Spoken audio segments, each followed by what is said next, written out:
మనము నమ్మేటటువంటి, మనము అంగీకరించినటువంటి ఆత్మ, ఆయన వస్తే కింద పడిపోయి పూనకాలు వచ్చేది, ఆయన వస్తే గట్టి గట్టిగా ఇకిలిగా నవ్వేది, ఆయన వచ్చాడని చెప్పి గట్టి గట్టిగా కేరింతలు కొట్టి అవతలోని కొట్టేది, లేకపోతే ఒక ఆయన అంటాడు వామిటింగ్ ఆత్మ అంట, ఆయనకు పరిశుద్ధాత్ముడు వస్తే వామిటింగ్ వస్తుందంట.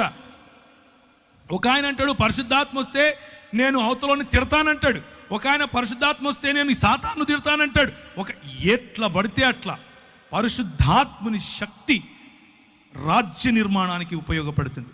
పరిశుద్ధాత్ముని శక్తి నోరు తెరిచి మాట్లాడితే అవతలి వాడికి తర్కాన్ని నిర్వీర్యం చేస్తుంది. పరిశుద్ధాత్ముని శక్తి చేయుంచి ప్రార్థించకపోయినా చేతులు ఉంచితే చాలు స్వస్థత తీసుకొస్తుంది. పరిశుద్ధాత్ముని శక్తి యేసుక్రీస్తు యొక్క వర్చస్సును, యేసుక్రీస్తు యొక్క రాచరికాన్ని చాటుతుంది. పరిశుద్ధాత్ముని శక్తి ఈ లోకములో ఉన్నటువంటి, ఈ లోకనాథుడైనటువంటి అపవాది యొక్క క్రియలను లయపరుస్తుంది.